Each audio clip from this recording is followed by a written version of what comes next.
અમદાવાદના વેજલપુર વિસ્તારમાં ગત તારીખ 13 ફેબ્રુઆરીના મધરાતે થયેલા ફાયરિંગનો મામલો. સમગ્ર પ્રકરણમાં એસીપી એબી વાણંદનું નિવેદન આવ્યું સામે. બિસ્મિલ્લા બેકરી પાસે દિવાન પાર્લરમાં ચાની કિટલી પાસે ફાયરિંગની ઘટના બની હતી. 2 રાઉન્ડ ફાયરિંગ થયું હતું. ફરિયાદી મુત્સર પઠાણના પગમાં ગોળી વાગી હતી. ચાની કિટલી પર નહીં બેસવા અગાઉ ઝઘડો થયો હતો. ચાની કિટલી આવી ફેઝાન ક્યાં છે તેવું કહીને ગોળીબાર કર્યો. આરોપી અરબાઝ એયુબ શેખ અને તેના 2 સાથીદારો વિરુદ્ધ ગુનો નોંધાયો હતો. વેજલપુર પોલીસે 3 આરોપીઓની ધરપકડ કરી. અરબાઝ શેખ, સોએબ કાસમ અને રિઝવાન શેઝાનની ધરપકડ.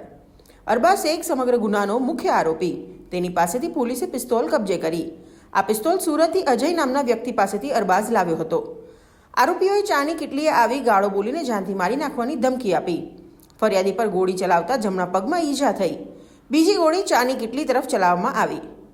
આરોપીઓ કઈ ગેરકાયદેસર પ્રવૃત્તિ સાથે સંકળાયેલા હતા તેની તપાસ કરાશે. પોલીસ રેકોર્ડ પર આરોપીઓનો ગુનાહિત ઇતિહાસ નોંધાયો નથી. આરોપી શોબાજી કરવા માટે હથિયાર અજય પાસેથી લાવ્યો હતો. વેજલપુર પોલીસે આરોપીઓની ધરપકડ કરી કેસની વધુ તપાસ શરૂ કરી. આમાં એવું છે કે 13 તારીખે વેજલપુર પોલીસ સ્ટેશનની અંદર એક ગુનો દાખલ થયેલો હતો. એમાં બિસ્મિલ્લા બેકરી છે એની બાજુમાં દિવાન પાર્લર છે, ત્યાં આરોપીઓ છે એ આવી અને ફાયરિંગ કરેલું હતું, જેમાં ફરિયાદી છે એના પગે ગોળી વાગેલી હતી. આ કામે જે આરોપીમાં જે તે વખતે અરબાઝ અયુબ અબ્દુલ શેખ કરીને છે એની ઓળખ થઈ હતી. બાકીના અજાણ્યા હતા, જેમાં વેજલપુર પોલીસે પોતાના ટેકનિકલ સોર્સ બાતમીદારોથી માહિતી મેળવી અને ગઈકાલે 3 આરોપીને પકડ્યા છે. એમાં મોહમ્મદ અરબાઝ સોએબ કાસમ છે અને રિઝવાન ઉર્ફે શેજાન કરીને આરોપી છે. એ 3 ધરપકડ કરી છે. આ કામે જે મેઇન આરોપી છે અરબાઝ, એની પાસેથી જે ગુનામાં વપરાયેલું હથિયાર છે એ પણ પોલીસે રિકવર કર્યું છે. આ ઇન્ડિયન પિસ્તોલ છે અને તે એક સુરતનો અજય કરીને છે, એની પાસેથી લાવેલો હોવાની અત્યારે પ્રાથમિક તપાસને જણાવ્યું છે. એની પાસેથી એની જે અજયની હિસ્ટ્રી પણ પોલીસે મેળવી છે, એટલે આગળ પોલીસ તપાસ કરવાની છે. કારણ એ મેં અગાઉ આપને જણાવ્યું હતું એ પ્રમાણે છે કે જે આરોપીઓ છે એ ત્યાં દિવાન પાર્લર આગળ બેઠા હશે અને ગ્રાહકો આવતા જતા હશે તો અડચણ થતા હશે, એટલે આ લોકોએ સાઈડમાં જવાનું કીધેલું. એનો ખાર રાખીને આ લોકો આવેલા હતા અને બરાબર આરોપીઓ છે તે ગેરકાયદેસર પ્રવૃત્તિઓ સાથે સંકળાયેલા હોવાથી તેઓને અહીંયા બેસવા માટેની અને ત્યાં ના પાડતા હતા.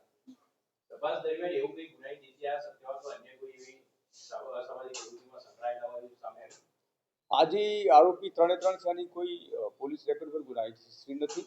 બીજું આવી જે એ લોકોએ એલિગેશન કર્યું છે એવી કોઈ હકીકત પોલીસના ધ્યાન ઉપર આવી નથી. તેમ છતાં જે એમણે કહ્યું એના પછી પોલીસ સક્રિય છે ને આવી કોઈ પ્રવૃત્તિ હશે તો કાયદેસરની કાર્યવાહી કરવામાં આવશે.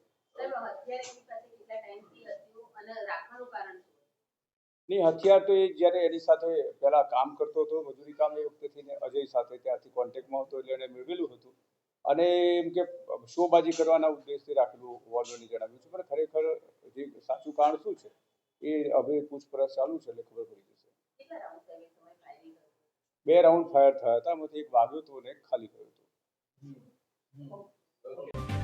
જો તમે આ વિડીયો ફેસબુક પર જોઈ રહ્યા છો તો લાઈક અને ફોલો કરો, અને યુટ્યુબ પર જોઈ રહ્યા છો તો અમારી ચેનલને સબસ્ક્રાઇબ કરો. 7 આઝાદી સમાચારોની.